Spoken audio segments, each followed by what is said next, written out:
par exemple, vous êtes au cégep à Rouyn-Noranda et vos cours ne vous plaisent pas finalement et vous voulez vous en aller ailleurs, retourner au Témis, par exemple, ou peu importe, là, euh, vous pouvez sous-louer vous ne pouvez pas partir. Là. Si, justement, on va y revenir, on dit tantôt, ben, si j'ai pas de bail, je pourrais m'en aller, mais vous devrez quand même donner un mois de notice. Donc, ça, c'est payer un mois de plus que ce que vous avez besoin. Là. Vous ne pouvez pas vous en aller, c'est un contrat que vous avez. Et si vous avez un bail écrit, sachez d'ailleurs que vous avez toujours un bail. Ça peut s'appeler un bail à durée indéterminée verbale. Ça peut aussi s'appeler un bail à durée indéterminée écrit. Mais vous avez toujours un bail, vous êtes toujours protégé, mais vous avez toujours aussi des responsabilités. Et le propriétaire, y a un mythe là, à effacer, là, les fameux 3 mois. Là, oh, mon 3 mois de notice, ben, ça n'existe juste pas. Il n'y en a pas de 3 mois de notice. Un proprio, dans une autre période où ce serait le contraire, qu'il y aurait une avalanche de logements disponibles, pourrait aussi bien vous dire, désolé, mais tu as signé un bail et tu dois l'honorer. Est-ce que vous êtes pris avec ça maintenant? Non. Vous pouvez sous-louer votre appartement. Notez bien, sous-louer votre appartement. Vous pouvez aussi céder votre bail. Ça fait du sens. Sous-louer l'appartement, vous gardez la responsabilité du bail. Si vous cédez votre bail, là, c'est plus de vos affaires une fois que c'est ficelé et que c'est signé. Cependant, le propriétaire a le droit de refuser la personne que vous aurez trouvée sur une base de solvabilité. Encore là, souvent les propriétaires ne le savent pas et ça peut être compliqué. Il faut, je pense, comme locataire, je pense que parfois, on se doit d'être pédagogue un peu, de montrer la loi écrite qui vient par exemple du site du tribunal administratif du logement et la montrer au propriétaire, ben voici ce qu'est la loi et voici ce que j'ai fait. Maintenant, si vous refusez pour solvabilité, ben, vous devez toujours bien le prouver. Si c'est juste des oui-dire ou des choses comme ça, oh, je ne l'aime pas, cette personne-là, c'est une autre affaire. Maintenant, on n'a pas tout le temps de faire ça. Là, ce sera peut-être à la personne en question à bien se préparer pour être en mesure de pouvoir louer. Mais on se rappellera que si on sous-loue le logement, ben, c'est mieux de prendre l'argent à chaque mois de la personne qui sous-loue et d'aller le mener comme ça, on est sûr que le loyer est payé parce que c'est votre responsabilité. Alors, mais c'est faisable, ça se fait régulièrement, et sous-louer et céder le bail. Ensuite, sinon, ben, il y a la négociation. Si vous voulez le faire parce que ça ne vous tente pas de vous enquiquiner avec les problèmes que représente une session de bail, ben, vous offrez 2 mois, si vous voulez. Vous pouvez en offrir un. La négociation peut toujours se passer. Mais bon, cela dit, si les deux n'arrivent pas à se comprendre, ben, il y a la loi et à la suite de ça, ben, il y a aussi l'arbitrage par le tribunal administratif du logement. Ben, le bail se renouvelle. Un bail, ça dure 100 ans. Donc, ça se renouvelle. Quand on signe un bail écrit à durée fixe, ça se renouvelle automatiquement si aucun des deux parties ne signale le besoin de faire un changement. Mais le besoin doit être signalé dans une période précise qui est de 3 à 6 mois avant la fin du bail. C'est beaucoup de mots, là. Pensez à une horloge et dites-vous que euh, si vous avez un bail de juillet à juillet, sinon décalé, ben, c'est le 31 mars, date limite pour envoyer un avis pour le propriétaire. Même chose pour vous, si vous voulez, par exemple, un accès au garage, ben, demandez-le, puis vous le demandez entre le 31 décembre et le 31 mars. Et c'est important parce que cet avis-là doit être clair. Il y a des avis d'ailleurs à la régie qu'on invite les propriétaires à prendre tout le temps au lieu d'une lettre qui est plus floue. Bien, vous avez toujours 3 choix parce que vous pouvez refuser, par exemple, une augmentation de loyer. Parce que c'est au même moment, c'est un changement au bail, ça, une augmentation de loyer, c'est la même chose. Donc, on va vous envoyer un formulaire qui dit, par exemple, je vais augmenter ton loyer de 30 qui va passer du montant actuel au montant plus 30 et ça veut donc dire en pourcentage, blabla. C'est important parce que vous avez 3 choix. Vous pouvez dire non, je me vais en aller. Oui, j'accepte le package, si vous voulez. Ou non, je refuse l'augmentation mais je veux renouveler mon bail. Vous avez ce droit-là grâce au maintien dans les lieux. Et à ce moment-là, le propriétaire devra aller en fixation de loyer. Puis il y a une cote à chaque année que la régie émet au mois de février sur combien les propriétaires devraient, là, dans la mesure où ils n'ont pas fait de rénovation.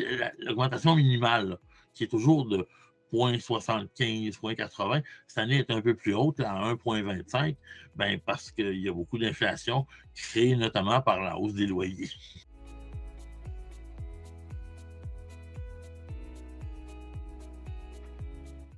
On en a nommé un il y a quelques secondes, le maintien dans les lieux. En fait, c'est le pilier, un des deux piliers, en tout cas, de la loi sur le logement au Québec. Qu'est-ce que c'est que le maintien dans les lieux? Ben, c'est justement ça. Le bail dure. Il faut se rappeler, un bail, ça dure 100 ans. Si vous payez votre loyer, que vous l'entretenez et que vous maintenez vos voisins dans la paix, là, il n'y a rien qui peut vous chasser. À part deux exceptions, je vous les nomme rapidement, mais on n'ira pas là, la reprise de logement et l'éviction pour subdivision ou réaffectation des lieux. Parce que en haut du droit au logement, qui n'existe formellement pas, mais en haut de ça, il y a le droit à la propriété. Ça, c'est la base du capitalisme. On ne va pas tasser ça demain. Alors, si un propriétaire a une bâtisse et qu'il veut en faire, je ne sais pas moi, un aréna, c'est une blague, mais en même temps, il va faire autre chose, bon, il doit prouver. Vous devriez toujours refuser. Ce n'est pas une manière de dire non, je ne m'en irai pas. C'est une manière de dire exposez votre projet. Parce qu'à ce moment-là, il va être obligé d'aller, comme la fixation de loyer, le propriétaire sera obligé d'aller à la régie et de dire bon, OK, parfait, je vais dans le cas de subdivision ou de reprise, même chose. Mais il y a des pas des critères, mais des paramètres spéciaux, là, c'est 6 mois de délai avant. Il doit vous envoyer un avis 6 mois avant l'éviction ou de 3 à 6 mois avant la fin du bail, dans le cas d'un bail d'1 an. Et puis, pour l'autre, ben, c'est 6 mois et aussi un dédommagement de 3 mois de loyer. Et dans le cas d'une reprise de logement, par exemple, c'est un déménagement. Vous pouvez aller demander, mais si vous ne refusez pas, vous n'aurez pas la plage disponible là, au tribunal pour demander votre déménagement et d'autres frais si vous en avez. Parce qu'on considère que c'est un trouble pour le locataire que de se voir privé de son droit de maintien dans les lieux. L'autre, c'est la pleine jouissance des lieux. Tu sais, en location, c'est toujours le cas. Dans le Code civil du Québec, qui est autre que dans la location d'un appartement, là, vous allez dans les contrats donnés, vous allez vous rendre compte que c'est écrit qu'on doit bénéficier du droit de pleine jouissance des lieux, mais aussi de ce qu'on loue. Si c'est une perceuse que vous louez chez votre détaillant locataire d'outils, ben, il faut qu'elle fonctionne. Hein? Sinon, ben, vous allez en chercher une autre. Mais c'est la même chose pour le logement. Il faut qu'il soit en bonne condition et, que vous puissiez être bien chez vous dans la mesure des bruits du jour normaux. Là. Mais à part ça, vous avez toujours des recours par rapport à la loi qui sont collés à le bruit, les odeurs. Il y en a un paquet, les travaux qui sont à faire. Vous avez les poignées pour exiger que les travaux soient faits. C'est pour ça que, mais en les mettant au bail, quand vous louez un logement qui est en moins bonne condition et qui a sous promesse de les faire, bien, essayez de mettre des dates. Parce que là, vous vous donnez des bonnes poignées pour être en mesure de bénéficier d'un appartement qui sera à votre goût. C'est ce qu'on disait tantôt. Vous connaissez l'expression home sweet home en anglais, on dit souvent ça. Ça veut vraiment dire que quand on est chez nous, on devrait être en mesure de dégager les soucis et de commencer, en tout cas, au moins à pouvoir se concentrer sur d'autres soucis que ceux de l'appartement, parce que vous êtes chez vous. Alors que si vous pensez à votre appartement quand vous êtes au bureau ou à l'école et que ça vous sert en dedans parce que ça vous frustre, mais là, vous n'êtes pas en bonne relation avec votre appartement. C'est qu'à ce moment-là, ben, c'est vos droits, justement, qui sont brimés. Et parfois, les gens réagissent bizarrement à l'idée du droit. Tu sais, on connaît le droit de traverser la rue là, à la lumière verte, vous avez le droit. C'est parce qu'il y a une police, tandis que là, il n'y en a pas. Vous devez vous-même prouver que, et c'est un peu plus long, mais en même temps, c'est c'est pas si dur que ça si on comprend l'idée du droit. Mais l'idée du droit, c'est à chaque fois que vous êtes frustré parce que le propriétaire est rentré chez vous, par exemple, sans que vous soyez là, ou qu'il est arrivé, puis il a cogné, puis il est rentré comme si c'était chez vous, chez eux. Mais les gens, souvent, vont faire comme moi, j'ai haï ça, mais n'agiront pas. Mais ça va arriver encore. C'est vraiment à nous, les locataires, de brandir la main du droit et dire oh, attention. Et là, faites parler la loi. Si vous connaissez, si vous avez Internet à la maison, ou sinon, ben, appelez-nous, là, on va vous aider là-dessus.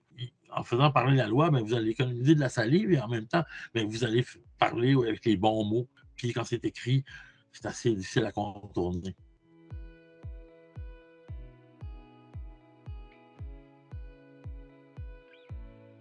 Mais les accès, on l'a dit tantôt, là, visitement, si vous voulez avoir un accès au garage pour du rangement ou à la cour pour quoi que ce soit, ben on le demande. Il ne faut pas gêner de le demander. Le pire hein, qui peut arriver, c'est un non. Oui, le propriétaire a le droit, là, à ce moment-là, à vous dire non sur certaines choses, mais les clauses, c'est aussi c'est les travaux à faire dans l'appartement, les améliorations à faire. Il ne faut pas se gêner de le demander. Si des fois, ce n'est pas des bris, des fois, c'est des choses qui sont juste mal posées ou vieillottes, surtout.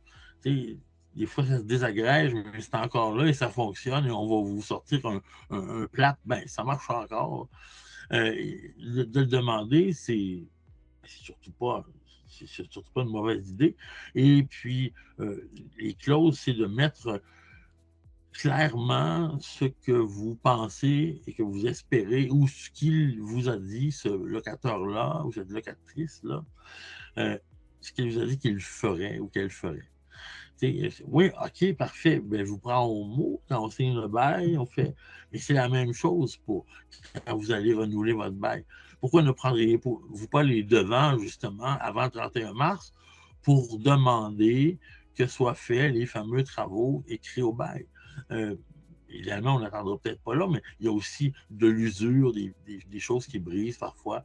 Alors, pourquoi ne pas les demander? Ce genre de clause-là, il y a un paquet de clauses d'interdiction ou d'obligation qu'un propriétaire va mettre dans ses règlements. Il y a moyen toujours de. Il faut bien les lire, là, notamment.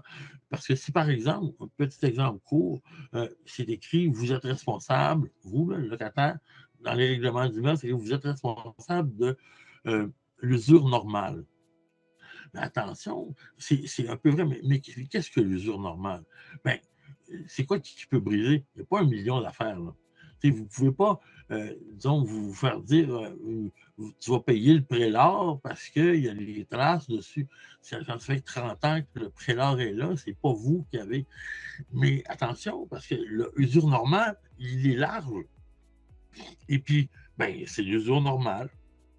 C'est comme pas faux. Donc, demander de préciser et dites, ben pas ça, ça, ça, ça. Parce que là, je ne paierai pas pour les 30 locataires qui ont resté là avant moi et qui l'ont usé aussi. Donc, il faut s'entendre sur les choses. La plupart du temps, c'est pas si compliqué, là. Puis il ne faut pas non plus demander un dictionnaire, mais c'est ces clauses-là qui sont importantes. Tout ce qui a trait au stationnement, là, ouais, OK, c'est mon stationnement, mais l'hiver, faut-tu que je le déneige? C'est-tu moi? Ou est-ce que je suis obligé de payer tu sais, les propriétaires souvent font ça. Vous n'avez pas d'auto, il y a un stationnement. Est-ce que vous êtes obligé de l'avoir? Non. OK. Est-ce que vous êtes obligé de payer pour le déneigement puisque tout le monde paie? Donc, qui va prendre ce stationnement-là? Renseignez-vous. Faites agrémenter faites, disons, adapter l'entente ben, à vos besoins, parce que vous avez bien le droit de ne pas avoir d'auto. Là. C'est sûr. Là. Alors, ce genre de choses-là, oui.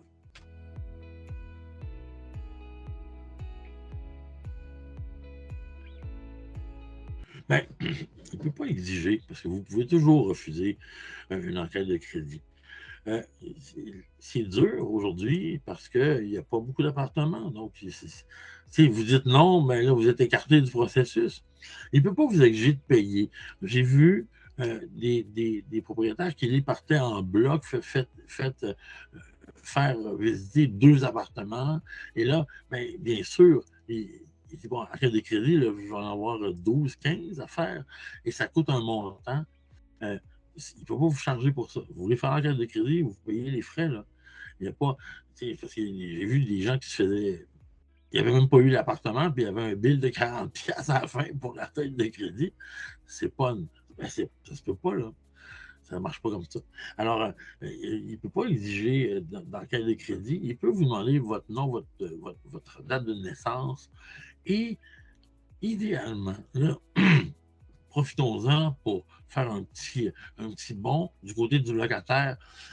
Prenez le contrôle. Arrivez donc avec la lettre de votre dernier propriétaire que ça fait 2 ans que vous restez là, ou un de ceux que vous avez eus, ou quelqu'un qui peut démontrer votre bonne foi à payer, et pas votre bonne foi, votre exactitude à payer, euh, n'importe quoi, là. Quelqu'un qui a été dans votre vie, avec qui vous avez eu un contrat, avec qui vous avez bien délié le contrat jusqu'à la fin. Puis mettez ça dans un petit duotime avec idéalement toutes vos coordonnées. Et si vous avez le premier loyer, l'argent parle, c'est sûr, mais là, on parle d'argent et c'est super. Il faut faire attention. Les loyers sont tellement chers, les gens ont de la difficulté à les payer. Mais si vous. La loi étant ce qu'elle est, là, il a le droit de demander le premier loyer. Et c'est que le premier loyer, pas plus, et pas de dépôt pour les clés, pas de dépôt pour quoi que ce soit. Et c'est un bail de la régie du logement qui doit vous faire signer, pas un bail d'une autre affaire là, de corporation, de locataire, de locataire. Alors, il faut je pense qu'il faut chercher un appartement aussi avec la conviction qu'on a aussi des outils dans nos poches qui font qu'on aura ou on n'aura pas. Dans la mesure où il y a une demande super forte, comment vous équiper pour moi, je pense pas qu'il faut qu'on fasse des chansons puis se mettre à genoux. Mais à l'intérieur de la loi, il y a déjà des consignes. Je pense qu'être en mesure de les rencontrer, là, ces obligations-là et consignes, c'est de faire un pas vers. Ça va paraître que vous êtes un locataire qui est soigneux, puis ou soigneuse et qui va ben, tenir sa partie du contrat, c'est sûr. Donc, avoir un premier loyer et quelques lettres de référence, c'est habituellement un soda de bon passeport.